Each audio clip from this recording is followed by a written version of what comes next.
duration of fasting period, like 11 to 12 hours only. But the picture is reversed for the northern countries of the world, like Iceland, Finland, Greenland, Norway, Sweden. Their fasting is 16 to 18 hours due to the late sunset. And fasting duration in Bangladesh varies from 12 to 14 hours. Long time fasting leads to change in lifestyle, sleep pattern, meal time, meal item, dose and timing modification of the medicine, and risk of dehydration. Fasting can be challenging for the patients in the hot climate countries. Although critically ill patients are not obliged to fast from the religious point of view, till they wish to fast. Muslims who have severe chronic illness like chronic kidney disease and use regular medications may harm their health by fasting. Here comes the shared decision making as the cornerstone of a patient-centered approach based on patient choice, benefit versus harms to the patient. Now, few publications published article summary of CKD and fasting Ramadan. এখানে অনেকগুলি article দেখানো হচ্ছে। 2014 এ একটা publication যেখানে দেখানো হচ্ছে যে 106 CKD4 patient they are fasting and তাদের কনক্লুশন হচ্ছে deterioration of eGFR was possibly due to CKD progression rather not fasting. এদের সিকেডি প্রোগ্রেস করে গেছে। এটা 2014 সালের কথা। যেহেতু আমাদের এই প্রোগ্রামে অনেক সাধারণ মানুষ যুক্ত আছে কাজে আমরা একটু সহজ করে বলতেছি আর কি। আর 2018 সালে আরেকটা publication annual of nutrition and metabolism ওই জার্নালে দেখা গেছে যে CKD stage 2 to 4 CKD stage 2, 3, 4 can fast with a reasonable degree of safety. এখানে তারা বলছেন যে জিএফআর এখানে আসলে খুব অল্টার্ড হয় না, ইউরিয়া ডিউরিং ফাস্টিং বেড়ে যায় কিন্তু ফাস্টিং শেষে রমজানের পরে এটা আবার তার বেজলাইনে চলে আসে এবং প্রো বিএনপি লেভেল ফাস্টিং এর কারণে সিগনিফিকেন্টলি কমে আসে। আর ইস্ট লন্ডনে একটা সার্ভে হয়েছিল, সেখানে এটা আলটিমেটলি পাবলিশ করা হয়েছে diabetes research and clinical practice, এটা 2019 সালে। সেখানে তারা বলছেন যে ফাস্টিং এর কারণে একেআই এবং সিকেডি প্রোগ্রেস করে। এখানে দেখার বিষয় সেখানে ফাস্টিং এ পিরিয়ড ছিল 19 ঘন্টা এবং এটা ছিল একটা সামার সিজন। এজন্য দেখা গেছে যে আফটার ফাস্টিং এখানে তাদের সিকেডি এবং একেআই দুইটাই প্রোগ্রেস করে গেছে। আরেকটা জার্নাল যেটা ক্লিনিক্যাল নেফ্রোলজি 2018-তে পাবলিশ করা হয়েছে, সেখানে দেখা গেল যে এডিপিকেডি পেশেন্ট যারা আর্লি সিকেডিতে ভুগছেন তো তাদের আলটিমেটলি ফাস্টিং এর পর সিগনিফিকেন্টলি রেনাল ফাংশন ডিটেরিওরেট করে না। বিএমসি নেফ্রোলজি 2022 জার্নালে একটা আর্টিকেল যেখানে তারা বলছেন, যেখানে এটা রেট্রোস্পেক্টিভ স্টাডি ছিল এবং সেখানে পার্টিসিপেশন ছিল প্রায় 1200 এবং তারা দেখাইছেন যে Ramadan fasting has no negative effect on most patients with comorbid conditions. কিন্তু তারা এরপরও তারা বলছেন যে এটা প্রসপেক্টিভ স্টাডি প্রয়োজন, সেটার জন্য তারা রিকমেন্ডেশন করছেন। 2020 সালে Saudi journal kidney disease and transplant জার্নালের মধ্যে একটা আর্টিকেল দেখা গেছে যে Ramadan fasting improves renal fasting most probably due to improve blood pressure control in CKD patient. সেখানে সিকেডি স্টেজ 3 and 4 পেশেন্ট যাদের হাইপারটেনশন ছিল এই ধরনের রোগীদেরকে নেওয়া হয়েছিল। Difference in different studies may be due to heterogeneity of the study population, severity of chronic kidney disease, number of the fasting days, duration of the fasting hours, seasonal variation, and food habit in iftar and observational period. এই সমস্ত জিনিস ভেরিয়েশনের কারণে বিভিন্ন স্টাডিতে বিভিন্ন রকম outcome আসছে। However, in patients with kidney disease, Ramadan fasting seemed to be harmful previously. But this is not always true in the above mentioned articles. এখানে একটা ছবি দেখাচ্ছি। আমাদের এই সেশনের শেষের দিকে একজন শাইখুল হাদিস স্পিচ দিবেন 10 মিনিটের জন্য। উনি কিডনি ফাউন্ডেশন আসছিলেন, এসে আমাদের ডায়ালাইসিস ইউনিটে উনি ভিজিট করে গেছেন এবং উনি ডায়ালাইসিস কিভাবে করতে হয় এটা উনি ডিটেইলস জেনে গেছেন এবং এরপরে গিয়ে উনি পড়াশোনা করে এটার উপরে কিছু বিবৃতি পাঠাইছেন, এটা এখানে আছে, উনি জয়েন করবেন। তো ডায়ালাইসিস পেশেন্টদের ক্ষেত্রে যেটা 2016 সালে একটা ইরান জার্নাল কিডনি ডিজিজ ওখানে একটা আর্টিকেল পাবলিশ করা হয়েছে, সেখানে দেখা যাচ্ছে যে no increase in harmful effect or death rate, increase phosphorus and potassium. Fasting patients need close observation, এটা তাদের কনক্লুশন ছিল। আরেকটা জার্নাল 2020 সালে, সেখানে multi centre study in Malaysia, তারা সেখানে বলছেন যে সেখানে 68 পার্টিসিপেশন ছিল। তারা বলছে intermittent renal fasting changes nutritional status without long term adverse effect who are on long term hemodialysis. Overall conclusion suggests that fasting is relatively well tolerated and is not associated with significant morbidity and mortality. However, careful monitoring of serum electrolytes is advisable, especially sodium, potassium and phosphorus. Published article summary of peritoneal dialysis and Ramadan fasting. এখানে কয়েকজন ভদ্রলোকের ছবি দেখানো আছে। এনাদের মধ্যে ইনি peritoneal dialysis, incremental peritoneal dialysis করতেছেন। উনি কক্সবাজার ঘুরে আসছেন কিছুদিন আগে, ওখান থেকে ছবি পাঠাইছেন। ইনি ডায়ালাইসিস করার সময় প্রচন্ড হেডেক হইতো, এজন্য উনি পিডি অপশনে গেছেন। আমাদের কিডনি ফাউন্ডেশনের পেশেন্ট এনারা সবাই। তো এখানেও পেরিটোনিয়াল ডায়ালাইসিস নিয়ে কয়েকটা কয়েকটা আর্টিকেল, একটা হচ্ছে 2013 সালে, সেখানে পেরিটোনিয়াল ডায়ালাইসিস ইন্টারন্যাশনাল পাবলিশ করা হয়েছে। ওনারা বলতেছেন যে peritoneal dialysis patients are able to fast in Ramadan. আর আরেকটা জার্নাল যেটা archives of nephrology and urology Saudi Arab থেকে আসে, পাবলিশ হয় সেটা, সেখানে ওনারা বলতেছেন by using incremental peritoneal dialysis in a selected group of patients on ESRD on peritoneal dialysis with good residual renal function and stable clinical condition, Ramadan fasting can be safe. যারা already PD করতেছেন কিন্তু conventional ফুল dose PD করতেছেন, ওনাদের যদি residual renal function ভালো থাকে তাহলে এনাদেরকে আমরা রমজান মাসের জন্য শুধুমাত্র ইনক্রিমেন্টাল অ্যাপ্রোচে যেতে পারি। তো এতে ওনাদের এটা সেফ এবং ওনাদের কোনো ক্ষতি হয় না। এটা নিয়ে স্যার দুই রকম কথা আছে, যে কেউ আছে পেটে পানি রেখে পিডি করতেছেন এবং ফাস্টিং করতেছেন, কেউ শুধুমাত্র রাত্রে। তবে এনাদের বেশিরভাগ যে পাবলিকেশন, ওনারা বলতেছেন যে ওনারা ইফতার থেকে সেহরি পর্যন্ত এই সময় ওনারা পিডি করে ফেলছেন আর দিনের বেলা ড্রাই ছিলেন ওনারা। এখানে রেনাল ট্রান্সপ্লান্টের উপর কয়েকটা article.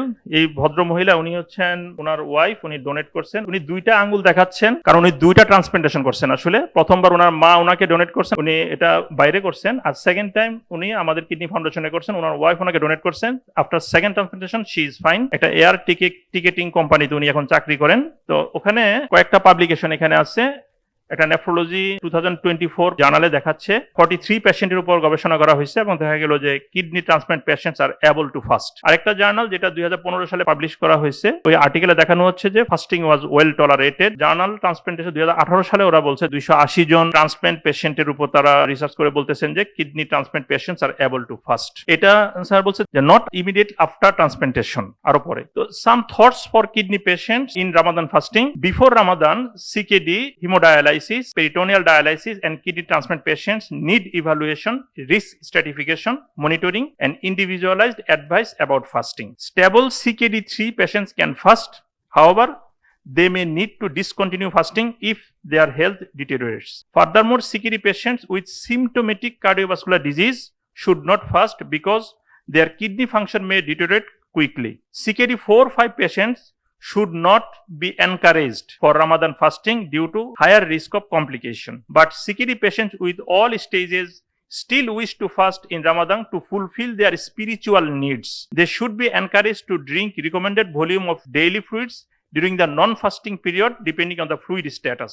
Checking creatinine and electrolytes in every 7 to 10 days interval to help those with advanced CKD to decide if they should continue fasting or not. Patients might be recommended to discontinue fasting if plasma creatinine rises by 30% above baseline or significant change in serum sodium and potassium occurs. Patients should monitor once or twice weekly and advised to look for symptoms such as increase in body weight for more than 2 kg, edema, shortness of breath, dizziness, anorexia or weakness. These are some food items which will be mentioned in third session. এখানে potassium যুক্ত খাবার আমাদের দেখতে পাচ্ছি, আমাদের রোগীরা প্রায় ইফতারের সময় কলা দিয়ে ইফতারি করেন, তারপরে এখানে শসা দিয়ে ইফতারি করেন, এখানে প্রচুর পটাশিয়াম থাকে। তরমুজ দিয়ে ইফতারি করেন, আলুর চপ খান ওনারা, তারপরে ডাল দিয়ে পেঁয়াজু করে খান ওনারা, মিষ্টি কুমড়া দিয়ে চপ বানিয়ে খান ওনারা। ডাবের পানি তো আমরা নিষেধ করি কিডনি রোগীদেরকে যদি পটাশিয়াম বেশি থাকে। তো এগুলি কিন্তু আলটিমেটলি ইফতারের সময় থাকে ডাইরেক্টলি অথবা ইনডাইরেক্টলি। ফসফরাস যুক্ত খাবার, এটা মাংসের কিমা খান অনেকে, ফাস্ট ফুড খান, দুধ খান, অনেক সময় সফট ড্রিঙ্কস খান, অনেক সময় মাছের কোপ্তা খান। এই সমস্ত খাবার দিয়ে যদি ওনারা ইফতারি করেন তাহলে ultimately he is getting phosphate or phosphorus more. Patient on hemodialysis wishing to fast. Though some people on hemodialysis are able to fast, fasting among these patients should not be encouraged. If they decide to fast, they will require careful monitoring and weekly reviews. For CAPD patient, complete 3 nighttime exchanges between iftar and suhoor with daytime dry. Maximum fasting duration for PD patient should be 16 hours and non-fasting duration 8 hours with minimum 3 exchanges. Stable renal transplant patients on regular medication may be safe for fasting provided they are monitored carefully by their transplant team before, during and after Ramadan. They are advised to drink adequate fluid and to take immunosuppressive and other medication during non-fasting period. Trough levels of drugs should be measured if indicated. This will require drugs to take ideally at suhoor and blood for drug level taken 12 hours later. Recurrent renal stone passers, they need to drink huge amount of fluid during non-fasting period, which may be 2.5 to 3 liter daily. Sick days rules can be applied to the Ramadan, especially in long duration hot weather fasting. The following medications may be stopped like diuretics, ACE inhibitor, ARB, SGLT2 inhibitors, spironolactone, and finerenone, and tolvaptan, that is water diuretics by the physicians. And this is the risk stratification and management plan at a glance. This is the take-home message. CKD stage 1 to 3, and with stable renal function, they can fast. CKD stage 1 to 3 with unstable kidney function, patient should not be encouraged for fasting. And CKD stage 4-5 hemodialysis PD patient, recent kidney transplant, they are very high risk patient. And CKD stage 3 with symptomatic cardiovascular disease, CKD stage patient with pregnancy, they should not fast. If patient insist on fasting, they should be weekly followed up. Thank you everybody for patient hearing. Amader next speaker, Dr. Ahmed Salamin, he is a endocrinologist, Bangladesh insulin guideline উনি participate করছেন। জি, সালাম আলাইকুম। আজকের এই প্রোগ্রামে আমাকে অংশগ্রহণ করতে দেওয়ার জন্য সবাইকে আমি ধন্যবাদ ও কৃতজ্ঞতা প্রকাশ করছি। আমি আশা করি আমার কথা সবাই শুনতে পাচ্ছেন। আমার পক্ষ থেকে যে বিষয়টা নিয়ে আমি একটু আলাপ করব 10 মিনিটের জন্য, খুবই স্বল্প পরিসরে, যে ডায়াবেটিস রোগী যাদের কিডনির সমস্যা থাকে তাদের রোজা রাখার ব্যাপারে আমরা কিছুটা আলাপ করব। আমরা জানি যে এখনকার দিনে কিডনি রোগীদের মধ্যে, বিশেষ করে কিডনি রোগী বলতে আমরা যেটা বলি দীর্ঘমেয়াদী কিডনির সমস্যা অর্থাৎ ক্রনিক কিডনি ডিজিজ, তাদের মধ্যে বেশিরভাগ অংশই হচ্ছে ডায়াবেটিস। হয় ডায়াবেটিস জনিত জটিলতা থেকে অথবা অন্য কোনো কারণে কিডনি সমস্যা হয়েও তাদের ডায়াবেটিস একই সাথে থেকে যাচ্ছে। যেটাই হোক না কেন, যখন এই ধরনের মানুষরা বা এই ধরনের রোগীরা হচ্ছে রোজা রাখতে চাচ্ছেন, তাদের জন্য আমরা কতটুকু সাহায্য করতে পারি আমাদের মেডিকেল নলেজ দিয়ে। আমি ডক্টর আহমেদ সালাম মীর, আমি সহযোগী অধ্যাপক হিসাবে ডায়াবেটোলজি ও এন্ডোক্রাইনোলজি ডিপার্টমেন্টে আছি বিআইএইচএস জেনারেল হসপিটালে। একই সাথে আমি বাংলাদেশ এন্ডোক্রাইন সোসাইটির প্রকাশনা সম্পাদক হিসাবে দায়িত্ব পালন করছি 2023-2025 সেশনে। আমাদের আজকের বিষয়বস্তুর মধ্যে যাচ্ছি। আমরা জানি আমরা যারা মুসলিম আছি আমাদের জন্য রমজানের রোজা ফরজ করা হয়েছে, যাদের বিশেষ করে যারা হচ্ছে রোগী অথবা যারা হচ্ছে ভ্রমণ অবস্থায় আছেন তাদেরকে ব্যতীত। তাহলে আমরা যখন চিন্তা ভাবনা করব যে কোনো ব্যক্তি শরীয়তের দৃষ্টিতে যখন অসুস্থ তখন তার জন্য রোজা ভাঙার অনুমতি বা রোজা না রাখার অনুমতি আছে, এই জিনিসগুলো নিয়ে বিস্তারিত আলাপ আলোচনা করবেন আমাদের সম্মানিত শাইখুল হাদিস সাহেব, উনি সামনে আলোচনা করবেন। কিন্তু এখানে একটা জিনিস যেটা জরুরি সেটা হলো যে রোগী বা রোগ নিয়ে যে জিনিসটা আগে চিন্তা করা হতো, যে একটা রোগ হলো যেমন টাইফয়েড বা টিউবারকুলোসিস বা এই ধরনের একটা অসুখ যেটা থেকে মানুষ আবার সুস্থ হয়ে যাচ্ছেন কিছুদিন পরেই। কিন্তু ডায়াবেটিস, হাইপারটেনশন বা ক্রনিক কিডনি ডিজিজ আমরা জানি যে এই রোগগুলি আসলে ঠিক ওই অসুস্থতাগুলির মতো না।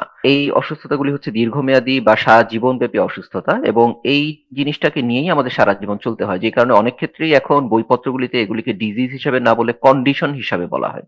তাহলে এই ধরনের ক্ষেত্রে রোজা রাখা বা না রাখার বা রোজা ভাঙার অনুমতি নিয়ে কি হবে? যখন এই জিনিসগুলি সরাসরি আমরা হচ্ছে কোরআন শরীফ থেকে বা হাদিস শরীফ থেকে যখন সরাসরি পাওয়া যাচ্ছে না, তখন আমাদের বিচার বিবেচনা বা বুদ্ধি বিশ্লেষণ দিয়ে আমরা হচ্ছে চেষ্টা করি যে এটা সম্পর্কিত আদেশগুলি বের করে নিয়ে আসার জন্য। কিন্তু নিশ্চিতভাবে যেহেতু আমাদের মানবীয় দুর্বলতার কারণেই আমাদের বিচার বিশ্লেষণগুলি সবসময় হয়তো একেবারে অ্যাকিউরেট নাও হতে পারে, এজন্য আমরা আমাদের মতো করে সর্বোচ্চ চেষ্টা করি, আর বাদ বাকি আমাদের যতটুকু ভুল ভ্রান্তি হয় আমাদের বোঝার ব্যাপারে বা বিশ্লেষণের ব্যাপারে বা সিদ্ধান্ত দেওয়ার ব্যাপারে, বা অনেক ক্ষেত্রে সিদ্ধান্ত দেখা যাচ্ছে যে হয়তো একেবারে সবার সিদ্ধান্ত একই রকম হচ্ছেও না, আমরা আশা করব ততটুকু ভুল আল্লাহ তাআলা ক্ষমা করে দেবেন। তাহলে আমরা একটা দৃশ্যপট যদি চিন্তা করি যে একজন 63 বছর বয়স্ক পুরুষ যার ডায়াবেটিস, উচ্চ রক্তচাপ ও ক্রনিক কিডনি ডিজিজ যার আছে, গত 3 মাসের গড় ডায়াবেটিস তার ছিল 9% HbA1c এবং ক্রিয়েটিনিন 1.9 মিলিগ্রাম পার ডেসিলিটার। উনি রোজা রাখতে চাচ্ছেন, এখন উনি রোজা রাখতে পারবেন কিনা? যখনই এই ধরনের একটা মানুষ রোজা রাখতে চাচ্ছেন, এবং এটা চাওয়াটা তার একটা অধিকার, পেশেন্ট অটোনমি, আমরা জানি যে হচ্ছে মেডিকেল এথিক্স এর মধ্যে পেশেন্ট অটোনমি একটা ইম্পর্টেন্ট ইস্যু এবং রিলিজিয়াস অটোনমি একটা ইম্পর্টেন্ট ইস্যু। আমাকে তার রিলিজিয়াস অটোনমিকে সম্মান দেখাতে হবে। তাহলে এই ক্ষেত্রে কয়েকটা প্রশ্নের জবাব আমাদেরকে দিতে লাগবে। একটা হলো যে আমি কি রোজা রাখতে পারবো? 2 নাম্বার হচ্ছে রোজা যদি রাখি তাহলে আমার কি কি ঝুঁকি আছে? রোজায় আমার খাদ্যাভ্যাস ও ব্যায়ামে কি কি পরিবর্তন আসবে? রোজায় ডায়াবেটিসের ঔষধের কোনো পরিবর্তন হবে কিনা? রোজা রেখে ইনসুলিন নেওয়া অথবা ডায়াবেটিস মাপাটা ধর্মীয় দৃষ্টিকোণ থেকে কতটুকু সঠিক হবে এবং কখন রোজাটা ভেঙে ফেলতে লাগবে? এই ব্যাপারগুলি নিয়ে আমরা যখন কনসাল্ট করব, সত্যিকার অর্থে একজনের সিদ্ধান্তে বা কয়েকজনের সিদ্ধান্তে আসলে হয় না। যত বেশি মানুষ এটা নিয়ে চিন্তা করবেন ততই সেটার মধ্যে বেশি ভুল হওয়ার সম্ভাবনা কমে যাবে। এজন্য 2016 সাল থেকে ডায়াবেটিস এন্ড রামাদান অ্যালায়েন্স বা ডার অ্যালায়েন্স, যেটা ইন্টারন্যাশনাল ডায়াবেটিস ফেডারেশনের আন্ডারে শুধুমাত্র মুসলিম দেশগুলি নিয়ে এটা কাজ হয়, এবং আমরা দেখতে পাচ্ছি যে এই দেশগুলির মধ্যে বাংলাদেশ রয়েছে এবং অন্যান্য মুসলিম দেশগুলি রয়েছে। তাদের পক্ষ থেকে যে গাইডলাইনটা তৈরি করা হয় অনেক বিজ্ঞানীরা এবং অনেক চিকিৎসকরা বসে, যেটা সর্বশেষ আপডেটটা ছিল 2021 সালে, ওইটা থেকে আমরা কিছু তথ্য নিই এবং ওইটাকে ফলো করে বাংলাদেশ এন্ডোক্রাইন সোসাইটিও অলরেডি কয়েকটা এডিশনে রামাদান এন্ড ডায়াবেটিস নিয়ে কিছু গাইডলাইন পাবলিশ করেন, সেটাও আমরা এখানে ফলো করি। বিশ্বব্যাপী যদি আমরা দেখি, ডায়াবেটিস সারা দুনিয়াতেই অনেক বেশি। চীনে 2010 সালেই প্রায় হচ্ছে 10 কোটির উপরে ডায়াবেটিস মানুষ ছিলেন। বাংলাদেশে তখন ছিলেন প্রায় 70 লক্ষের মতো, যেটা এখন অনেক বেড়ে গেছে, প্রায় দ্বিগুণ হয়ে গেছে। এবং এদের মধ্যে একটা বড় অংশ হচ্ছে মুসলিম পপুলেশন, এবং এদের মধ্যে আবার বেশিরভাগই প্রায় 80% মানুষই হচ্ছে কমপক্ষে 2 সপ্তাহের জন্য হলেও রমাদানের রোজা রাখেন। সুতরাং বিশ্বব্যাপী একটা বড় অংশ ডায়াবেটিক মানুষ যারা হচ্ছে রোজা রেখে থাকেন রমজানের মধ্যে। রোজায় কিছু শারীরবৃত্তীয় পরিবর্তন আমরা খেয়াল করি। এখানে আমাদের ঘুমের শিডিউলটা একটু চেঞ্জ হয়। আমার খাওয়া দাওয়াটা হচ্ছে একেবারে শুধু সন্ধ্যা থেকে ভোর পর্যন্ত হচ্ছে। ফিজিক্যাল অ্যাক্টিভিটি, শারীরিক ব্যায়াম আমাদের কিছুটা কমে যাচ্ছে, এবং স্মোকিং অর্থাৎ সিগারেট খাওয়া বা এই ধরনের জিনিসগুলি কমে যাচ্ছে। কিছু ওষুধপত্র আমাদের চেঞ্জ হয়। এর কারণে আমরা কিছু বেনিফিট পাই, যেমন হচ্ছে আমরা আত্মিক কিছু বেনিফিট পাই, আমাদের হচ্ছে শারীরিকভাবে ওজনটা কিছুটা হলেও কমে যায়, আমাদের আত্মনিয়ন্ত্রণ বাড়ে, এবং হচ্ছে আমাদের অন্যান্য যে হচ্ছে সুন্নত যে কর্মকাণ্ডগুলি সেগুলি বাড়ে। কিন্তু যেটা একটু সমস্যা হয়, স্লিপ ডিপ্রাইভেশন হয়, এবং হচ্ছে আমাদের গ্লুকোজ সারা দিনে একটু কমে যায়, আবার রাতের বেলাটাই একটু বেড়ে যায়, ক্লান্তিটাও কিছুটা বেড়ে যায়। কথাটা হলো যে ডায়াবেটিস নিয়ে রোজা রাখলে ঝুঁকি কতটুকু, কি কি ঝুঁকি আছে। একটা হচ্ছে যে সারাদিন হচ্ছে ডিহাইড্রেটেড থাকার কারণে ডায়াবেটিক কিটোঅ্যাসিডোসিস হওয়ার চান্স থাকে। আমি একটু রিকোয়েস্ট করব অন্যদেরকে মিউট করার জন্য, যাতে বাইরের সাউন্ডটা না চলে আসে। সুগার, সারাদিন না খেয়ে থাকার কারণে সুগার ফল করে যেতে পারে, আবার সুগার বেড়েও যেতে পারে। আরেকটা হচ্ছে সারাদিন পানি কম খাওয়ার কারণে ডিহাইড্রেশন, এবং হচ্ছে রক্তনালীতে রক্ত জমাট বাঁধার চান্সটা একটু বেড়ে যায়। এই রিস্ক গুলিকে সামনে নিয়ে বেশ কিছু ফ্যাক্টরকে আমরা এখানে রাখি, রোজা related factor, diabetes related factor এবং ব্যক্তি সংক্রান্ত অর্থাৎ রোগী সংক্রান্ত ফ্যাক্টর সামনে নিয়ে আমরা একটা স্কোরিং করি। এবং এই স্কোরিংটা, আমি দুঃখিত যে এখানে স্কোরিং এর লেখাটা ছোট করে দেখা যাচ্ছে, কিন্তু বড় করলে আসলে কয়েক স্লাইড লেগে যাবে। স্কোরিং থেকে আমরা তার কত স্কোর হলো সেটা বের করি। যার স্কোর হচ্ছে 0 থেকে 3 পয়েন্ট, তার জন্য ফাস্টিং রোজা রাখাটা আমরা সেফ বলে মনে করি। যার স্কোর হচ্ছে 3.5 থেকে 6, তাদের ক্ষেত্রে আমরা বলি যে ফাস্টিংটা এতটা সেফ হবে না, তারপরেও আমরা হচ্ছে তার ইভালুয়েশন করে এবং ওষুধ অ্যাডজাস্ট করে চেষ্টা করব। এবং যারা হাই রিস্ক 6 পয়েন্টের বেশি, তাদের ক্ষেত্রে রোজা না রাখাটাই উচিত। এবং এই যে মতামতগুলি আসলো, এটা মূলত হচ্ছে ওই সময়কার মিশরীয় মুফতি সাহেবদের মতামত নিয়ে এই ধর্মীয় অংশটুকু করা, যেহেতু এটা একটা মেডিকো রিলিজিয়াস অংশ, শুধুমাত্র ধর্মীয় নয়। এইখানে আমরা হচ্ছে মিশরের মুফতি মহোদয়ের ওনার দেওয়া সম্পূর্ণ ইয়েটা দেখতে পাচ্ছি, হচ্ছে মতামতটা, ফতোয়াটা দেখতে পাচ্ছি।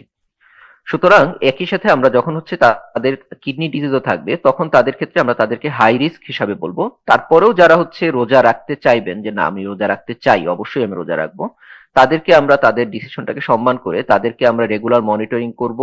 সপ্তাহে অন্তত একবার করে তাদের রেনাল ফাংশনটা চেক করতে লাগবে, ইলেকট্রোলাইট এবং ক্রিয়েটিনিন সহ, এবং হাই পটাশিয়াম, হাই ফসফরাস খাবারগুলি অ্যাভয়েড করতে লাগবে। তাহলে আমরাই এবার প্রশ্ন করছি যে আমাদের কাল্পনিক দৃশ্যপটে বর্ণিত রোগী, উনি কোন গ্রুপের মধ্যে পড়েন? উনি কি একেবারেই রিস্ক ছাড়া, নাকি ওনার কিছুটা রিস্ক আছে?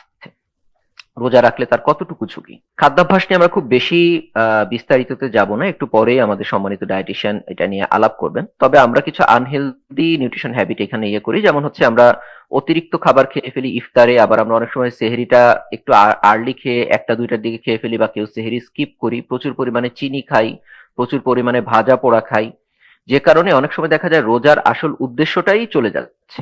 রোজার যে মূল উদ্দেশ্য ছিল গরিব দুঃখী মানুষদের কষ্টটা হচ্ছে বুঝতে পারা, যেটার জন্য আমরা যেটাকে বলি রামাদান ফাস্টিং, কিন্তু দেখা যায় যে আমরা সারাদিন না খেয়ে থেকে ইভিনিং এ আরো বেশি পরিমাণে এত বেশি খেয়ে ফেলছি যে ফাস্টিং এর জায়গায় হয়ে যাচ্ছে ফিস্টিং। এইটা যেন না হয়। তাহলে সেহরির খাবারটা যত দেরি করে খাওয়া যায়, ইফতারটা যত আর্লি খাওয়া যায়, পর্যাপ্ত পরিমাণে পানি এবং পুষ্টিকর খাবার খাওয়া, এবং হচ্ছে হাই সুগার এবং হাই ফ্রাইড খাবারগুলি না খাওয়া। এখানে আমরা কিছু রুটিন ডায়াবেটিক খাবারের প্যাটার্ন দেখতে পাচ্ছি রোজায়, এটা নিয়ে আমাদের নিউট্রিশনিস্ট আলাপ আলোচনা করবেন। রোজা অবস্থায় ব্যায়াম করব কিনা? রোজা অবস্থায় দিনের বেলা আমরা ব্যায়াম করতে নিষেধ করি। সন্ধ্যার পরে কেউ চাইলে ব্যায়াম করতে পারেন, তবে পরিমাণে কম, কারণ তারাবির নামাজ যেহেতু আছে, খুবই অল্প পরিমাণে ব্যায়াম করা যেতে পারে, তাও ইন্টেন্সিটিও অনেক কম হবে সেটা। রোজা রেখে ইনসুলিন নেওয়া বা ডায়াবেটিস মাপা যাবে কিনা? রক্ত বের হবে, রোজা ভেঙে যাবে কিনা? তাহলে এইখানে আমরা যেটা দেখতে পাচ্ছি 2004 সালে তৎকালীন বায়তুল মোকাররমের খতিব সাহেব মুফতি ওবায়দুল হক সাহেব মরহুম, উনি এই প্রশ্নের জবাবে উনি লিখে দিচ্ছেন, রমজান মাসে রোজা রেখে রক্ত পরীক্ষা করা এবং চামড়ার নিচে ইনসুলিন ইনজেকশন নেওয়া জায়েজ হবে, এবং এখানে আমরা তার প্রমাণও দেখতে পাচ্ছি। এবং এখানে মিশরীয় ফতোয়া বিভাগেরও আলাদা একটা ফতোয়া, সেটাও আমরা দেখতে পাচ্ছি যে ইনজেকশন অর্থাৎ ইনসুলিন নেওয়া এবং হচ্ছে ব্লাড সুগার মাপাতে রোজার কোনো ক্ষতি হবে না।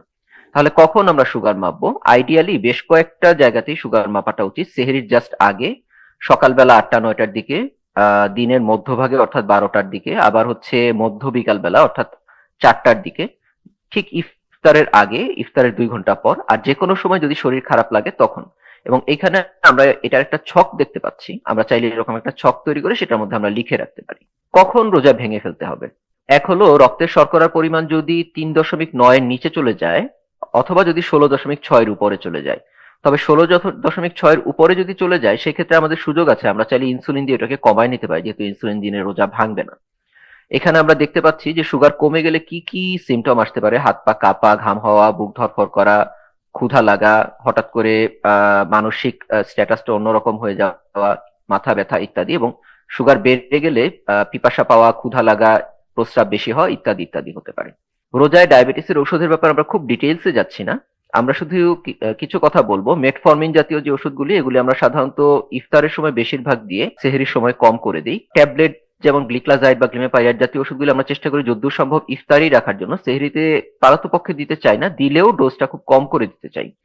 ম্যাক্সিমাম ইনজেক্টেবল যে এখনকার দিনে কিছু ওষুধ পাওয়া যায় যেগুলিতে ওজনটাও কমে, সেমাগ্লুটাইড জাতীয় ওষুধ, সেগুলির কোনো ডোজ মডিফিকেশন লাগে না। অন্যান্য ওষুধ যেমন এম্পাগ্লিফ্লোজিন, ডিপিপি-4 ইনহিবিটর যেমন সিটাগ্লিপটিন, লিনাগ্লিপটিন, এগুলিরও ডোজ মডিফিকেশন লাগে না। পায়োগ্লিটাজোনেরও ডোজ মডিফিকেশন লাগে না।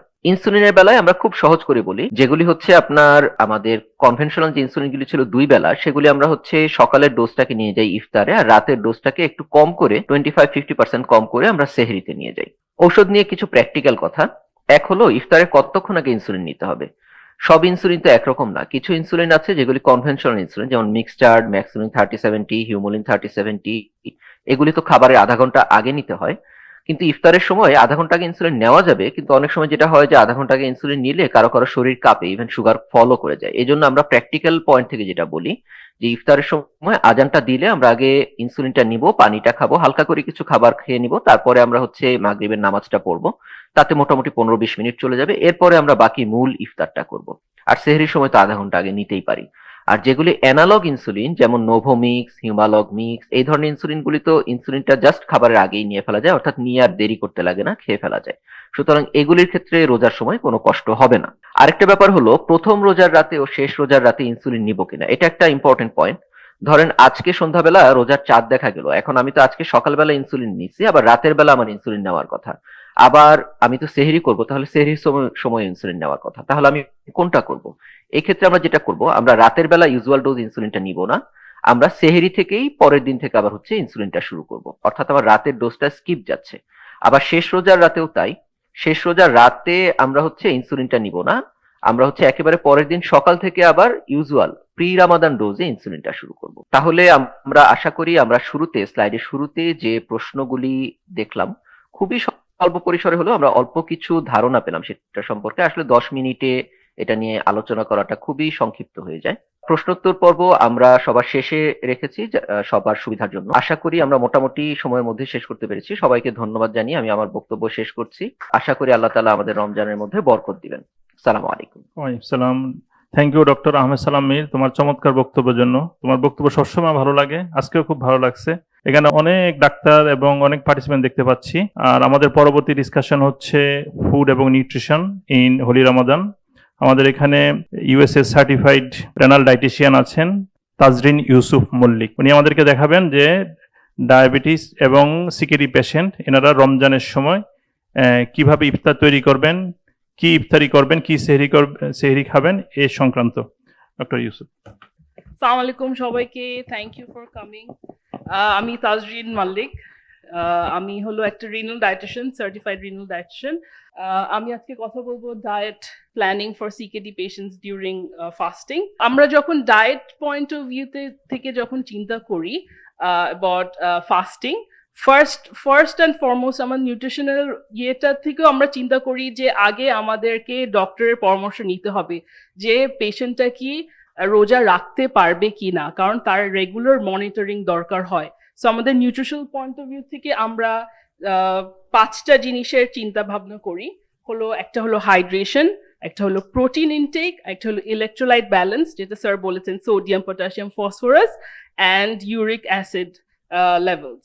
আরেকটা হলো যে যারা ডায়াবেটিক থাকে তাদেরকে হলো কার্বোহাইড্রেটটা ডিস্ট্রিবিউশনটা জানি হাইপো বা হাইপারগ্লাইসেমিয়া না হয়ে যায়। হাইড্রেশনের মধ্যে আমাদের মোস্টলি বলে যারা ফ্লুইড রেস্ট্রিকশন না থাকে মিনিমাম 1.5 to 2 লিটার যারা রোজা রাখে তাদেরকে খাওয়া উচিত। যারা ফ্লুইড রেস্ট্রিকশনে থাকে তাদেরকে ডক্টরের কাছ থেকে শুনে নিতে হবে কতটুকু পানি খাবে। সবচেয়ে ভালো হলো পানি, ক্লিয়ার স্যুপ অথবা herbal tea, just plain herbal tea খাওয়া।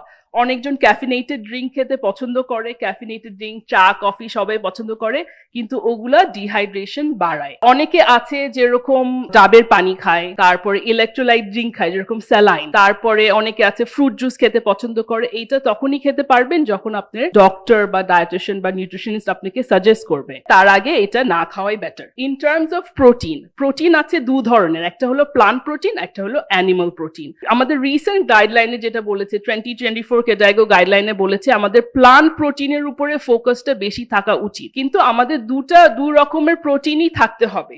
যারা প্রোটিন রেস্ট্রিক্টেড ডায়েটের মধ্যে থাকে তাদেরকে ধরেন যে যদি 30 গ্রামস বলা হয়, 15 গ্রামস প্রোটিন সেহরির সময় খাবে, 15 গ্রামস প্রোটিন খাবে হলো ইফতারের সময়।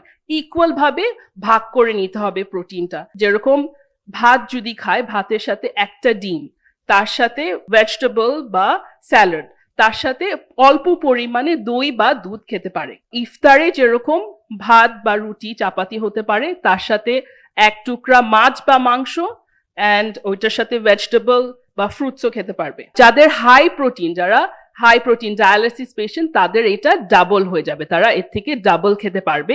রিসেন্ট গাইডলাইনে অ্যান্ড আমাদের রিসেন্ট রিসার্চে বলা আছে যে যেহেতু ইট ইজ ডিফিকাল্ট, যে কিছু কিছু পেশেন্টের ডিফিকাল্ট হয়ে যায় পুরো ধরেন 60 গ্রাম 70 গ্রাম প্রোটিন খেতে হয়, ওইটা হয়তো বা শুধু ডায়েটে না যদি মিট করতে পারে তাহলে একটা protein supplement is very important for this patients. এইগুলো হলো সুটেবল প্রোটিন, যেরকম মুরগির মাংস, ডিম, মাছ, এইগুলো সবসময় বেশি করে খাওয়া যাবে। আর ডায়ালিসিস পেশেন্টের জন্য যাদের ধরেন দুধ, দই আর চিজ, পনির, এটা অল্প পরিমাণে খেতে পারবে, moderation. In terms of sodium বা সল্ট, আমাদের কিডনি পেশেন্টদেরকে বলা হয় যে লেস দেন 2 গ্রামস, এটার মানে হলো একটা চায়ের চামচের আধা চামচও আমরা খেতে পারবো না। সো এইটা হলো আমাদের এভরিডে যারা সিকেডি পেশেন্ট উইথ হাইপারটেনশন আছে তাদের কিন্তু সল্ট বাড়ালে যেটা দেখা যায় যে হাইপারটেনশন বাড়তে পারে, ফ্লুইড রিটেনশন হতে পারে, যার জন্য আমরা সোডিয়ামটা less than 2 grams per day for CKD patients. যেটা দেখা হয় একটা বাংলাদেশি মানুষ কিন্তু টিপিক্যালি এভরিডে আমরা খাই হলো 17 গ্রাম পার ডে। তো আমাদের এটা অনেক বেশি এক্সিড করে যায়। সো যেগুলা খাবার দাবারের মধ্যে হাই সোডিয়াম আছে সেগুলো হলো এই যে আমরা যে পেঁয়াজু, বেগুনি এগুলো যে খাচ্ছি, এগুলোর মধ্যে হাই সোডিয়াম আছে। ইনস্ট্যান্ট নুডল, স্যুপ সবাই অনেক খেতে পছন্দ করে, it has got very high amount of sodium. আরেকটা হলো রেস্টুরেন্ট মিলস, এগুলোর মধ্যে অনেক সোডিয়াম আছে যেটা কমাতে হবে। In terms of potassium, sir already এটা মেনশন করেছে, যাদের পটাশিয়াম লেভেল 4.5-5 উপরে উঠে যায় তখনই কিন্তু আমরা বলি পটাশিয়াম রেস্ট্রিক্ট করতে হবে। সো পটাশিয়াম রেস্ট্রিকটিভ ডায়েট মানে হলো পটাশিয়ামে অ্যাকচুয়ালি খাবারের মধ্যে 3 ভাগে ভাগ করি আমরা, লো, মিডিয়াম, হাই। যেগুলো ভেরি হাই লেভেল থাকে খাবার, যেগুলো খাবারের মধ্যে ভেরি হাই লেভেল থাকে ওগুলা অ্যাকচুয়ালি আমরা বলি যে কিডনি পেশেন্টের জন্য উচিত না খাওয়া। ডাবের পানি, কলা, তারপরে যে কোনো ধরনের ডাল, এগুলোর মধ্যে অনেক high level of very high level of potassium আছে। আমরা এগুলো মানে না খাওয়াই বেটার, কিন্তু যাদের পটাশিয়াম রেস্ট্রিক্টেড থাকে তাদেরকে আমরা কিছু নিয়ম আছে যেটাকে লিচিং বলা হয়। যেরকম পটেটো থেকে আমরা 50% কিন্তু আমরা লিচিং করে পটাশিয়াম বের করতে পারি, বিকজ পটাশিয়াম হলো ওয়াটার সলিউবল, পানিতে যদি ভিজিয়ে রাখেন ওটা পানিতে বের হয়ে যায়। তো আমরা 40 থেকে 50% আলু থেকে বের করতে পারি, কিন্তু আলুটা আগে বয়েল করতে হয়, তারপরে আলুটা ভিজিয়ে রাখতে হয়। এই নিয়মে 40 থেকে 50% পটাশিয়াম বের হয়। সো আলুর চপ মনে হয় খাওয়া যাবে রোজার সময়। আরেকটা আছে ডাল থেকে 80% আমরা বের করতে পারি, যে কোনো ধরনের ডাল থেকে 80%। 12 ঘন্টা ভিজিয়ে রাখলে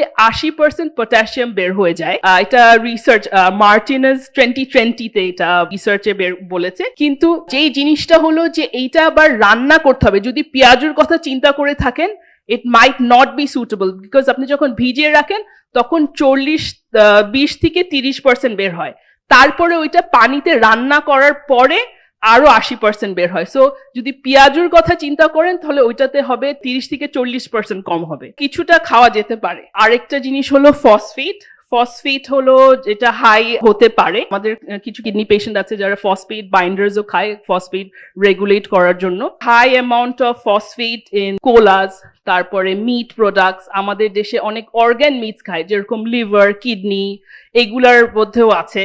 তারপরে মিল্ক, চিজ, এগুলোর মধ্যে হাই অ্যামাউন্ট অফ ফসফেট আছে। সো এগুলো রেগুলারলি মনিটর করতে হবে। যদি কেউ রোজাও রাখে, যদি তাদের টেন্ডেন্সি থাকে, তাহলে this have to be monitored. In terms of uric acid, রিসার্চে বলে আপনি যদি রোজা রাখেন there is a tendency of যে ইউরিক অ্যাসিড এলিভেট হয়। আমরা কিছু লাস্ট ইয়ার, তার আগের ইয়ার কিছু পেশেন্ট পেয়েছি, আমার মনে আছে, যারা রোজার পরে এলিভেটেড ইউরিক অ্যাসিড নিয়ে এসছে। এটা রিসার্চেও বলা আছে, অ্যান্ড এটা যে আমি এক্সপিরিয়েন্সও দেখছি যে কিছু মানুষের ইউরিক অ্যাসিড লেভেলটা বাড়ে। কিসে ইউরিক অ্যাসিড বেশি? যেরকম অর্গান মিটসে, যেরকম সামুদ্রিক মাছে, যেরকম শাক, তারপরে মাশরুম, কলিফ্লাওয়ার, এগুলোতে high level of uric acid. So এগুলো অ্যাভয়েড করে, যাদের টেন্ডেন্সি থাকে অ্যাভয়েড করাটাই বেটার। ইউরিক অ্যাসিড যদি ওষুধ খেয়ে থাকেন তাহলে ওটা ডক্টরের সাথে পরামর্শ করে ওইভাবে করে মেনটেন করতে হবে। ইন টার্মস অফ কার্বোহাইড্রেটস, যখন আমরা সিকেডি পেশেন্টের কথা চিন্তা করি, যার ডায়াবেটিস আছে, তখন আমরা কার্বোহাইড্রেটের কথা চিন্তা করি, বিকজ আমাদের কার্বোহাইড্রেট ডিস্ট্রিবিউশনটা শুড বি সাচ যে আমাদের জানি এইটার হাইপো বা হাইপার গ্লাইসিমিয়া জানি না হয়ে যায়। এইটা আমাদের মেইন জিনিসটা করতে হবে। কার্ব দুভাগে ভাগ করা হয়, একটা হলো কমপ্লেক্স কার্ব আর একটা হলো সিম্পল কার্ব। সিম্পল কার্ব যখন খায়, সিম্পল কার্ব হলো যেরকম যে কোক, তারপরে হোয়াইট ব্রেড, হোয়াইট রাইস, এইগুলোতে যেটা হয় হলো যখন আপনি খাবেন খুব দ্রুত এটা ব্লাড সুগারটা রাইজ করে। কিন্তু যখন কমপ্লেক্স কার্ব খাবেন, যেরকম আপনি লাল চাল, লাল আটা, এগুলোতে কি হয়, ওটস, একটা জিনিস আছে ওটস, আমরা নর্মালি খেয়ে থাকি, এগুলোতে খুব স্লোলি বাড়ে। যারা রোজা রাখছেন তারা যদি কমপ্লেক্স কার্ব দিয়ে ইফতার বা সেহরি করেন, তখন দেখা যায় যে এটা স্টামাকের মধ্যে লঙ্গার টাইম থাকে, ব্লাড সুগারটা ম্যানেজ হয় বেটার। ওটা also complex carb is also low glycemic index বলা হয়। যখন সেহরির কথা চিন্তা করি, অ্যাটলিস্ট 1 ঘন্টা আগে খাওয়া দাওয়া কমপ্লিট করে রাখা একটা কমপ্লেক্স কার্ব দিয়ে, যেরকম oats, brown rice, brown bread, brown চাপাতি, এগুলো খেয়ে করাটা বেটার হয়। ইন টার্মস অফ হাইপোগ্লাইসেমিয়া অনেকের হতে পারে, অ্যান্ড যাদের এরকম থাকে, হিস্ট্রি থাকে বা হতে পারে, এরকম যদি হয়ে থাকে তাহলে তাদেরকে একটা গ্লুকোজ ট্যাবলেট, ফ্রুট জুসও রাখতে পারে, যে 200 ml করে। সো এইটার মধ্যে about 15 to 20 grams of carbohydrates থাকে, যেটা ফাস্ট অ্যাক্টিং, যে কোনো লিকুইড কিন্তু খুব ফাস্ট দ্রুত কাজ করে দেন সলিড। সো আপনি যদি গ্লুকোজ গলিয়ে খান, দ্যাট উড ওয়ার্ক ফাস্টার, মানে 15 মিনিটের মধ্যে আপনাকে ব্লাড সুগারটা বাড়ার সম্ভাবনা বেশি। গ্লাইসেমিক ইন্ডেক্স, একটা হলো ফিজিক্যাল অ্যাক্টিভিটি নিয়ে উনি অলরেডি বলেছেন। সো ফিজিক্যাল অ্যাক্টিভিটি করা যাবে পোস্ট ইফতার করলে এটা ইন্টেন্সিটিটা cannot be very high, and একটা কার্বোহাইড্রেট বেসড মিল খেতে হবে। In terms of sample meals, এটা হলো সেহরির সময় পানি, জিঞ্জার টি বা অনেকে মিন্ট টি খায়, দিস ইজ সুটেবল। আরেকটা আছে হলো যে ওয়াটার বেসড যে ফ্রুটস গুলো, যেরকম কিউকাম্বার খেতে পারে, ওয়াটারমেলন খেতে পারে, কিন্তু এগুলো ধরেন 80 থেকে 100 গ্রাম, এর বেশি না। 80 থেকে 100 গ্রাম মানে ধরেন আপনি যদি ছোট করে কিউব করে কাটেন, এটা থেকে 10 থেকে 12 টুকরা এরকম হবে। মেইন ডিশের জন্য সাদা ভাত খেতে পারে, অনেকে প্রেফার করে, কিন্তু সবার জন্যই অ্যাকচুয়ালি কমপ্লেক্স খাওয়াটা বেটার, যেরকম লাল চাল, লাল আটা, সাথে ডিম, তারপরে মুরগির বা মাংস বা মাছ অ্যান্ড ভেজিটেবল। সাথে সাইড হিসাবে দই বা দুধ খেতে পারে। দইয়ের পরিমাণ হবে হলো টেবিল চামচের 4 চামচ। টক দই খাওয়াটা বেটার। অনেকের ব্লাড সুগার চেক করতে হবে, দইতে কিন্তু ব্লাড সুগার বাড়তে পারে, দুধেও বাড়ে। যারা ধরেন ডায়াবেটিক যারা থাকে তারা যদি দুধ খায় তারা ল্যাকটোজ ফ্রি মিল্ক খেতে পারে। চিয়া সিড খাওয়াটা will give them extra added fibre and also calcium. In terms of iftar, sugar free drink খাওয়াটাই বেটার। পানি উইথ মিন্ট গ্যাস্ট্রিকের প্রবলেমটা সলভ করবে।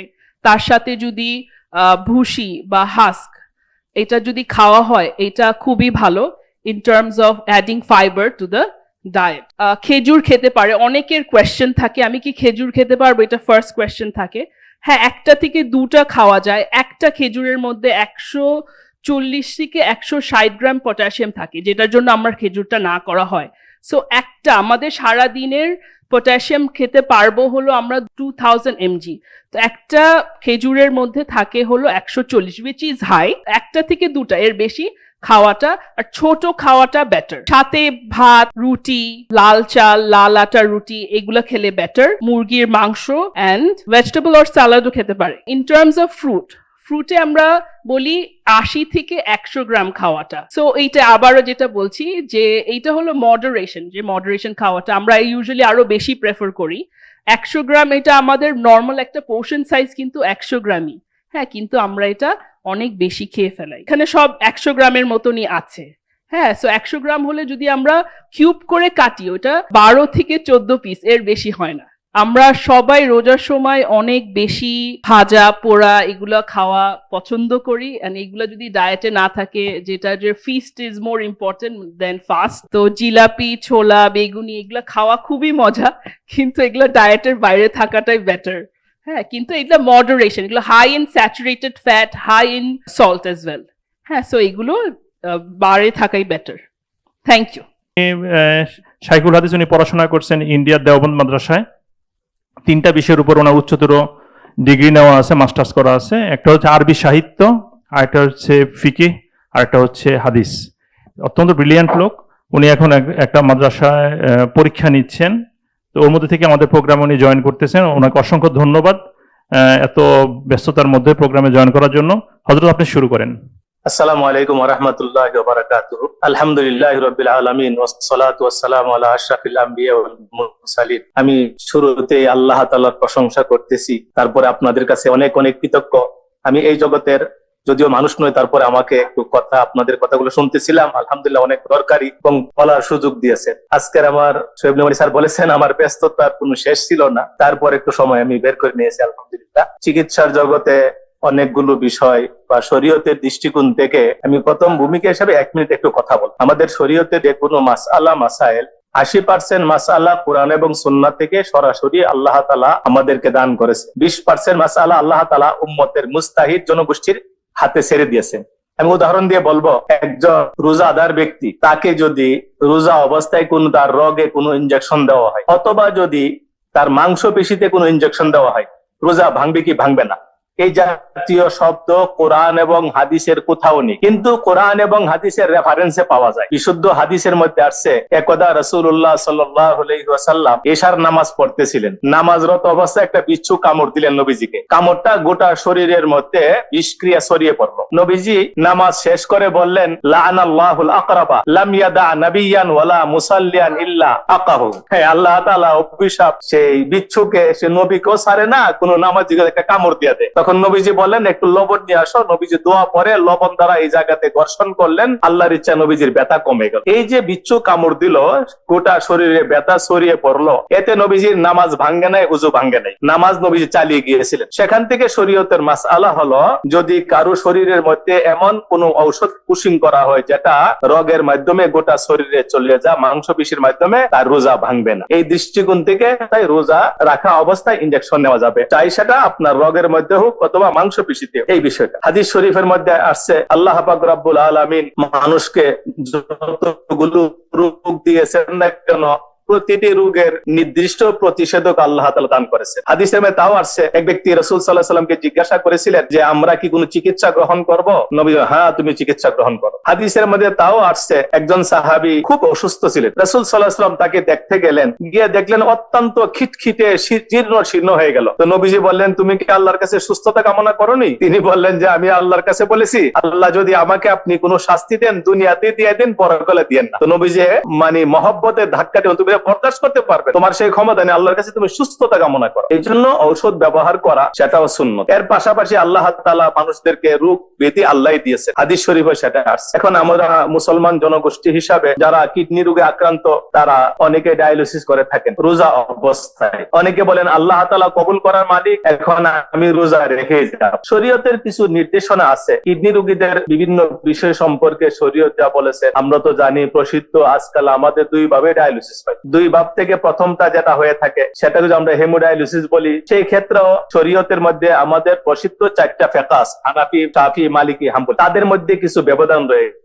হানাফি মাযহাব মোতাবেক ডায়ালিসিসের মাধ্যমে যে প্রক্রিয়াগুলো বা যে পদ্ধতিগুলো অবলম্বন করা হয়ে থাকে, সেই দৃষ্টিকোণ থেকে ডায়ালিসিস করলে রোজা ভাঙবে না। এর পাশাপাশি বিশেষ করে যেটাকে আমরা বলে থাকি সালাফি, আহমদ বিন হাম্বল রাহমাতুল্লাহ আলাইহির ফিকহকে যারা অনুসরণ করে থাকেন, তাদের দৃষ্টিকোণ থেকে একটু পার্থক্য আছে। যেমন সৌদি আরবের প্রসিদ্ধ হাসপাতাল রিয়াদের কিং ফয়সাল স্পেশাল হাসপাতাল এবং সেখানে যে সামরিক হাসপাতাল আছে, সেখানে তারা ডায়ালিসিস করা কিভাবে করা হয় সেই ব্যাপারে একটা টিম পাঠিয়েছে। সেই টিমগুলোকে পাঠানোর পরে তারা দেখলেন কি যে ডায়ালিসিস বলতে একজন রোগীর শরীরের সব রক্ত বের করে একটি যন্ত্রে, কৃত্রিম কিডনিতে প্রবেশ করানো হয় এবং রক্তকে শোধন করা হয়, এরপর পুনরায় দেহে প্রবেশ করানো হয়। কিছু কিছু কেমিক্যাল ও খাদ্য উপাদান রক্তে ঢুকানো হয়, যেমন সুগার, লবণ জাতীয় দ্রব্য। ফতুয়া কমিটি এই বিষয়গুলোকে নিয়ে সংশ্লিষ্ট কর্তৃপক্ষের মাধ্যমে যখন জানতে পারলেন, তখন তারা বললেন এইভাবে যদি ডায়ালিসিস করা হয় তাহলে রোজা ভেঙে যাবে। অন্যতম একজন মুফতি শেখ উসাইমিন,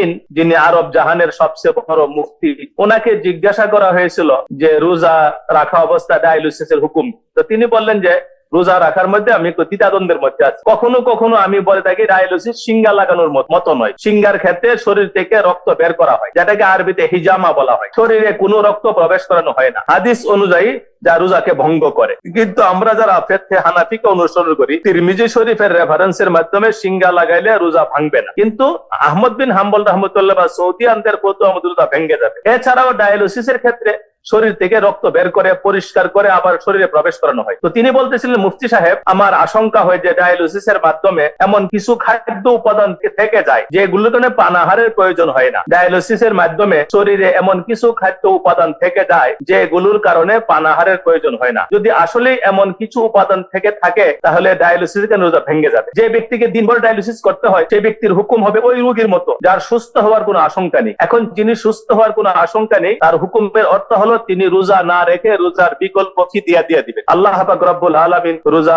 যখন আয়াত নাযিল করেছেন, ফামান কানা মিনকুম মারিজান আও আলা সাফারিন ফাইদ্দাতুম মিন আইয়ামিন উখর ইউরিদুল্লাহু বিকুমুল ইসরা ওয়া লা ইউরিদু বিকুমুল উসর ওয়া লিতুকমিলুল ইদ্দাতা ওয়া লিতুকাব্বিরুল্লাহা আলা মা হাদাকুম ওয়া লাআল্লাকুম তাশকুরুন। এই আয়াতের মধ্যে আল্লাহ তাআলা যখন রোজা ফরজ করে দিয়েছেন, তারপরে তোমাদের মধ্যে যারা অসুস্থ হও অথবা তোমরা শরঈ দৃষ্টিকোণ থেকে বা ব্যক্তিগত কারণে কোনো সফরে থাকো, তাহলে তোমরা রোজাগুলো অন্যদিন রেখে দিবে। এখন একজন ডায়ালিসিস রোগী, ওনাকে সপ্তাহে 2 বার বা 3 বার যদি ডায়ালিসিস করতেই হয়, এই দৃষ্টিকোণ থেকে তিনি নিয়মিত অসুস্থ রোগের অন্তর্ভুক্ত। জীবনভর, জীবন সায়ান্না পর্যন্ত তাকে অপেক্ষা করতে হবে আদৌ সুস্থ হবেন কি হবে না। এখন একজন অভিজ্ঞ দিনদার ডাক্তার বলেন, আপনার শরীরের যে কন্ডিশন বা ডায়াবেটিসের যে পজিশন, আপনি কোন সময় আর সুস্থ হতে পারবেন। আল্লাহ তাআলা ওনার জন্য অপশন রেখে দিয়েছেন, তিনি রোজা না রেখে প্রতিদিন রোজা ফিদিয়া দিবেন। নামাজ না পড়লে তাকে বলে কাফারা আরবিতে, আর রোজাকে ফিদিয়া বলা হয়, তিনি ফিদিয়া দিয়ে দিবেন। এইভাবে তিনি রোজা রাখা দরকার। এখন প্রশ্ন, অনেকে বলতেছেন যে আমি রোজা রাখবো, আল্লাহ তাআলা কবুল করার মালিক। এই সমস্ত ডায়ালিসিস রোগের ক্ষেত্রে আপনি রোজাও রাখতে হবে, সতর্কতামূলক যদি আপনার সুযোগ থাকে আপনি ফিদিয়া দিয়ে। এটা এমন একটা মাসআলার মতো যে মাসআলা সন্দেহযুক্ত, আর শরীয়তের দৃষ্টিকোণ থেকে সন্দেহযুক্ত কোনো কথার উপরে চূড়ান্ত কোনো সিদ্ধান্ত নেওয়া যাবে। এক ধরনের পানি আছে, যে পানি দ্বারা উযু করব কি করব সন্দেহ আছে। শরীয়তের মাসআলা হলো, যদি অন্য কোনো পানি নাই থাকে, এই পানি দ্বারা উযুও করতে হবে, আবার তায়াম্মুমও করতে হবে। যদি উযু না হয়ে থাকে তায়াম্মুম হয়ে, আর যদি তায়াম্মুম হয়ে যায় উযু ঠিক থাকে, তিনি সওয়াব ডবল পেয়ে যাবে। এই দৃষ্টিকোণ থেকে এমনটা হতে পারে। বিশেষ করে ইসলামী জগতে আলহামদুলিল্লাহ উলামায়ে কেরামগণ শরীয়তের বিভিন্ন বিষয়গুলোকে নিয়ে চলমান আমাদের দুনিয়ার চিকিৎসা বিজ্ঞানের বিভিন্ন সমস্যাগুলো নিয়ে ওনারা একাধিক সেমিনার করেছেন।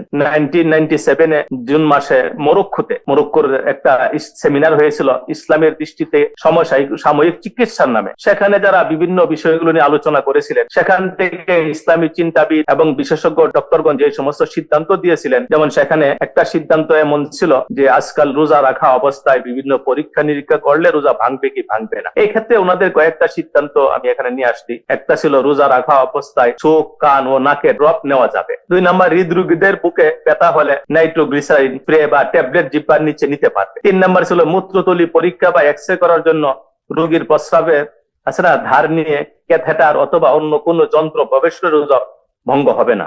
দাঁত তোলা, ড্রিলিং করা বা মেসওয়াক বা ব্রাশ দিয়ে দাঁত পরিষ্কার করা যাবে, তাতে রোজা ভঙ্গ হবে না। তবে এগুলো ব্যবহারের সময় পাকস্থলীতে থুতু বা টুথপেস্ট যেন প্রবেশ না করে, খুব খেয়াল রাখতে হবে। এছাড়া কিছু মুখ পরিষ্কার করার জন্য মাউথ ওয়াশ বা গড়গড়া বা মুখে স্প্রে এই জাতীয় ওষুধ ব্যবহার করা যাবে, তবে যেন পাকস্থলীতে কোনো কিছু না পৌঁছে। এইগুলো বিষয় ছিল। এছাড়াও ছিল বিষয়গুলো পরীক্ষার জন্য রোগীর শরীর থেকে রক্ত নেওয়া যাবে, এমনকি ডায়াবেটিস রোগীদের দিনের বেলা রক্ত পরীক্ষা করার সব প্রয়োজন ইনসুলিন ইনজেকশন নেওয়া যাবে, এতে রোজা নষ্ট হবে না। এই বিষয়টি ছিল এখানে। এরপরে পানাহারের যে বিষয়গুলো, যারা ডায়ালিসিসের বিষয় যে পানাহারের কথাগুলো আসে, এই ক্ষেত্রে একটু প্রাসঙ্গিক কথা আমি বলতে চাইছি। পানাহারের বিষয়গুলো যে আসলে শরীয়তের দৃষ্টিকোণ থেকে পানাহার বলতে এমন কিছু বোঝানো হয় যা মুখ দিয়ে কিছু পাকস্থলীতে পৌঁছানো হয়। অনুরূপ ভাবে নাক দিয়ে কোনো কিছু যদি পাকস্থলীতে পৌঁছানো হয়, সেটাও পানাহারের অন্তর্ভুক্ত। এই কারণেই রাসূলুল্লাহ সাল্লাল্লাহু আলাইহি সাল্লাম বলেছেন, তুমি ভালো করে নাকে পানি দাও, যদি না তুমি রোজাদার হও। অর্থাৎ সুতরাং নাক দিয়ে পাকস্থলীতে পানি প্রবেশ করানো যদি রোজাকে ক্ষতিগ্রস্ত না করতো, তাহলে নবী করিম সাল্লাল্লাহু আলাইহি সাল্লাম তাকে ভালোভাবে নাকে পানি দিতে নিষেধ করতেন না, যা কিছু পানাহারের স্থলাভিষিক্ত হয়ে থাকে। এই দুইটি বিষয়কে অন্তর্ভুক্ত করে আরো 1 নম্বর, যদি রোজাদারের শরীরে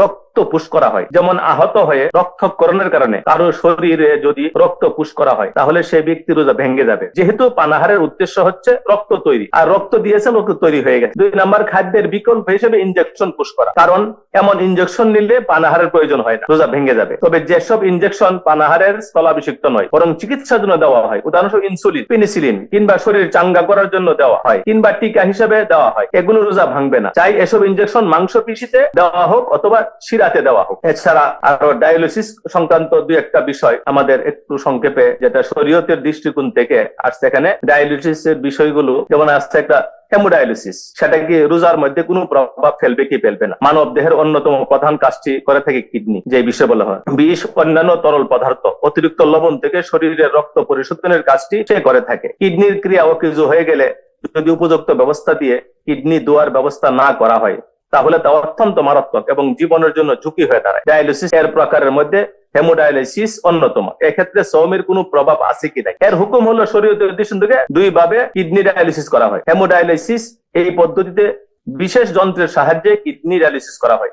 এক্ষেত্রে শরীরের রক্ত নিয়ে বিশেষ ওই যন্ত্রে দেওয়া হয় এবং যন্ত্র ক্ষতিকারক পদার্থ থেকে রক্ত পরিশোধন করে শিরা দিয়ে আবার তার শরীরে ফিরিয়ে। এই পদ্ধতিতে কখনো কখনো শিরা দিয়ে খাদ্য উপাদান সমৃদ্ধ বিশেষ তরল পদার্থ দিতে হয়। 2 নম্বরে পেরিটোনিয়াল ডায়ালিসিস, যে মাসালার বিষয়টা এখানে আছে, যে পেরিটোনিয়াল ডায়ালিসিস এর ক্ষেত্রে শরীয়তের যে মাসালাটা সেখানে আসছে, যেখানে সেটা রোজার মধ্যে কোনো প্রভাব ফেলবে কি ফেলবে, সেটা একই ধরনের অবস্থা। সেখানে একটা কথা আছে, মানব দেহের অন্যতম কাজটি যে কিডনি করে থাকে, এই কথাটা আবার এসে গেছে আমার এখানে। এইটার হুকুম হলো 2 ভাবে কিডনি ডায়ালিসিস করা হয়। হেমোডায়ালিসিস এর আলোচনা। পেরিটোনিয়াল ডায়ালিসিস এই পদ্ধতিতে সাধারণত 2 লিটার পরিমাণ গ্লুকোজ ডেক্সট্রোজ একটি নলের সাহায্যে নাভির উপরের অংশে পেটের পেরিটোনিয়াল ক্যাভিটিতে প্রবেশ করানো হয় এবং ক্ষণিক পরে তা আবার বের করে নেওয়া। একদিনে কয়েকবার এরকম করতে হয়। ফলে পেরিটোনিয়ামের মাধ্যমে রক্ত বিদ্যমান আয়ন, সোডিয়াম ক্লোরাইড, কার্বোহাইড্রেট এর মাধ্যমে সমন্বয় সাধিত হয়।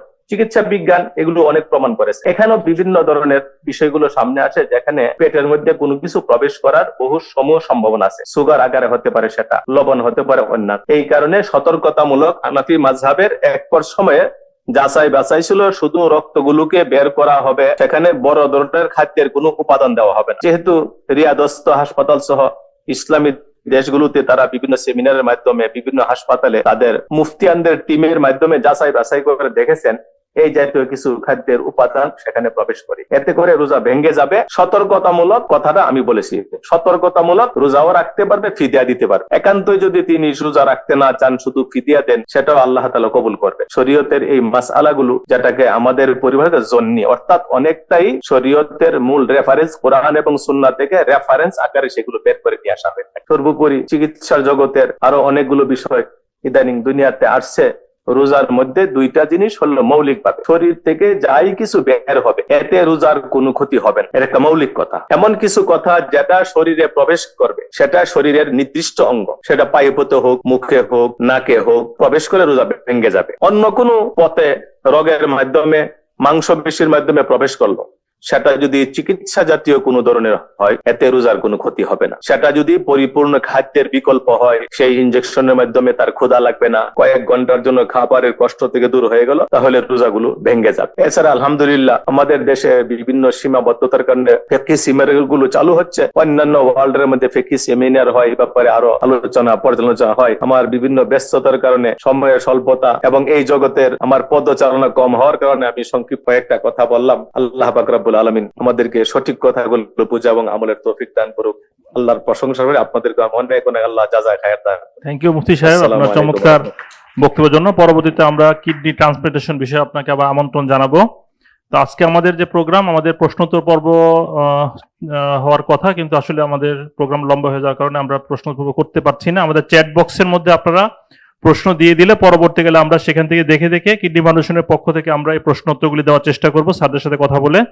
আজকে আমাদের প্রোগ্রাম এখানেই শেষ করতেছি। যারা উপস্থিত, অনলাইন অফলাইনে যারা আছেন, উপস্থিত ছিলেন, সবাইকে অসংখ্য ধন্যবাদ জানিয়ে আমরা শেষ করতেছি। সবাইকে ধন্যবাদ। আসসালামু আলাইকুম। আসসালামু আলাইকুম ওয়া রাহমাতুল্লাহি